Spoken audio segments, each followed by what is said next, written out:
Hey everybody, Drew Dinkmeyer of DailyRoto.com with this week's lineup review. In week one, we reviewed one of my GPP lineups that actually funneled its way up to the top on FanDuel and ended up taking home $100,000. Week two, I was off, feeling a little bit under the weather. Not a particularly interesting week for me. Made some money in cash games, but nothing big that funneled up in GPPs. We'll go back to cash game lineup review here in week three, which was actually a down week for me.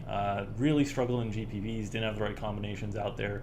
Did do well in cash games, so we'll run through that cash game lineup review. But a week on the whole that I lost money, so keep that in mind. GPP exposure not so great this past week. Cash game lineup kind of came together nicely though. But this was a week that I thought was actually pretty straightforward from a cash game perspective.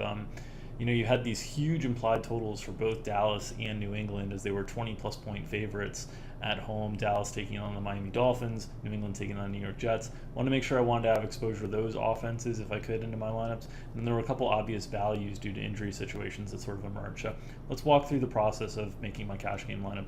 We'll start at the quarterback position where, as I said, I really wanted exposure to the Cowboys in some way, shape, or form with a team total that was approaching 35, projected for 4 to 5 touchdowns. I wanted to find a way to get those touchdowns into my lineups.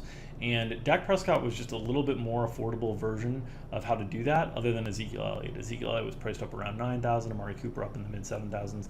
Dak was priced at the mid 6,000s. He was our best quarterback value on the board. If I wasn't going to go with Dak Prescott, the other options that I was considering at this position were Josh Allen at home, 25 implied total against Cincinnati. He ended up not having a game that lived up to expectations. And then Kyle Allen, who's just 4,000, would allow you to build a very stars and scrubs type lineup. A little bit of an unknown with Kyle Allen going into Arizona, but he obviously performed very well as teams have benefited from playing Arizona early in the season, both in terms of pace and opportunity. At the running back position, after having Dak Prescott, the news that emerged on Sunday morning that James White was going to miss the game really boosted the Patriots in terms of my priority list. His direct replacement was Rex Burkhead, who was priced under 4,000 on DraftKings, and James White's role in the passing game has been the check down, the kind of quick hitters for New England, and he's always racked up a big target share. So I wanted to kind of replicate that at a cheaper end of the price tag with Rex Burkhead. This got me some of that Patriots exposure. They had implied total around 32, 33 points. Burkhead ended up taking on a bigger role than I anticipated, especially in the rushing end of things, but the receptions there, 6 receptions for 47 yards, even if he didn't score that touchdown, would have been fine for 3,900 in a cash game situation. So I was very happy with that play, very comfortable with that play.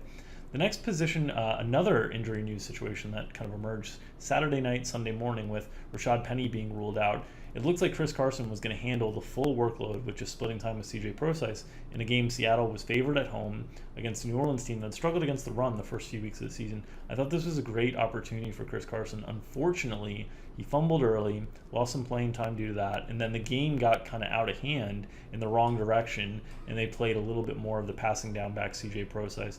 That's the risk with some of these backs who aren't multidimensional in terms of their ability to contribute. And so Chris Carson came with a little bit lower floor than what I would normally like in a 5,900 6K running back, but I thought that floor was solidified by the game environment and by the absence of Rashad Penny. Turns out it wasn't, as he was very vulnerable to a negative game script, and that's what came to fruition here. He was thankfully heavily owned, so it didn't really hurt me very much, but that was certainly the most disappointing play in this roster. The next play at wide receiver, Nelson Aguilar, 3,600. He was basically a free square this week with Deshaun Jackson and Alshon Jeffrey out, owned at 86% in this $10 double up. If you weren't playing Nelson Aguilar in cash games, then you were really putting yourself at a huge disadvantage, no matter what the results were, both in terms of lineup construction and in terms of expectation.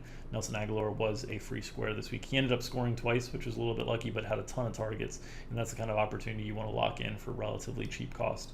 Keenan Allen, another situation where a player is benefiting early in the season from injury situations. The loss of Hunter Henry had really seen a huge boost in target share for Keenan Allen. It was a favorable game environment against Houston, a higher total game. Keenan Allen exploded in this one for 2 touchdowns, 183 receiving yards.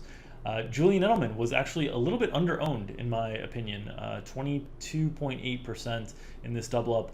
I thought the absence of James White really boosted Julian Edelman's projection quite a bit. It was hard to imagine that Rex Burkhead would come in and fulfill immediately the full James White role in terms of getting that 16, 17, 18% market share of targets. And obviously, with Antonio Brown release, there was even more target share opened up. Julian Edelman in that first week 1 game without Antonio Brown had a target share that was in the upper 20s. And so we were projecting that once again against a Jets defense that struggles. Edelman had a huge start to the game, got hurt late in the second quarter, and this actually cost me a little bit in cash games. A full second half from Edelman at this ownership would have been nice, especially to knock off a few more head-to-heads. But I thought it was the right play. He was one of our best wide receiver values on the slate, and someone I target heavily in GPP as well. Just a little bad injury luck. Then tight end Zach Ertz, teammate of Nelson Aguilar, another situation where we're taking advantage of the injury situations and the extra targets available to take advantage of a lower priced player. Zach Ertz price tag was down and played a previous week on a primetime game. The DraftKings pricing was released before that game, and as a result, Zach Ertz a little bit underpriced due to all those injuries at 5,700. He got off to a good start. Kind of didn't finish in that second half. A little bit under expectation, but again, a very comfortable play for me for a high volume passing offense that generates a lot of receptions, getting that PPR floor on DraftKings. Finally, my flex spot was Austin Eckler. He's at a huge market share of receiving, and so the thing you can kind of note throughout this cash game lineup is most of the plays that I have in this lineup have really strong receiving floors and relatively low average depth of target plays that are likely to gain those cheap, kind of easy receptions. That was the case with Eckler. Didn't score a touchdown, wasn't super efficient in terms of yardage, but 7 receptions builds in a really, really nice floor. 15 DraftKings points, certainly under the expectation I had for him, but that's fine as a floor play. So didn't get all the spots that I needed out of the lineup to contribute, but built in enough PPR floor. You can see 7 receptions, 4 receptions, 7 receptions, 13 receptions, 8 receptions, 1 for Carson, the one player that didn't have a great floor receiving, and then 6 receptions. And I think that's really a key to building cash game lineups on DraftKings. And then finally, I closed out with the New England Patriots defense, a defense that had only allowed 3 points through the first 2 weeks of the season. They didn't allow points in this game, really. The Jets kind of scored on defensive touchdowns and fumble recovery touchdowns. And once again, they were huge favorites at home. The Patriots defense, a little bit cheaper than the Dallas defense, and in our opinion, a little bit more talented than the Dallas defense. They were our highest projected defense on the slate. And with all the value emerging with Nelson Aguilar, with Julian Edelman underpriced, with Rex Burkhead underpriced, it was easy to afford defense.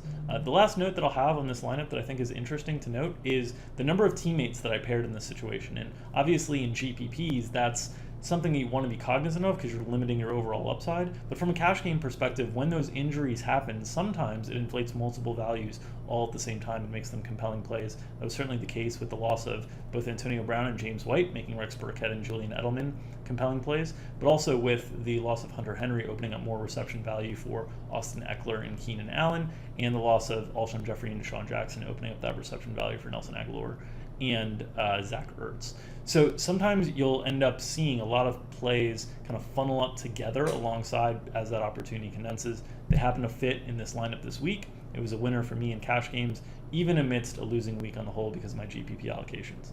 Hope that helps give you a little bit of insight into my lineup making process. If you want to check out our projections and all the tools we use to help make these lineups, make sure to check us out at DailyRoto.com. Use the promo code LAUNCH to get yourself 10% off.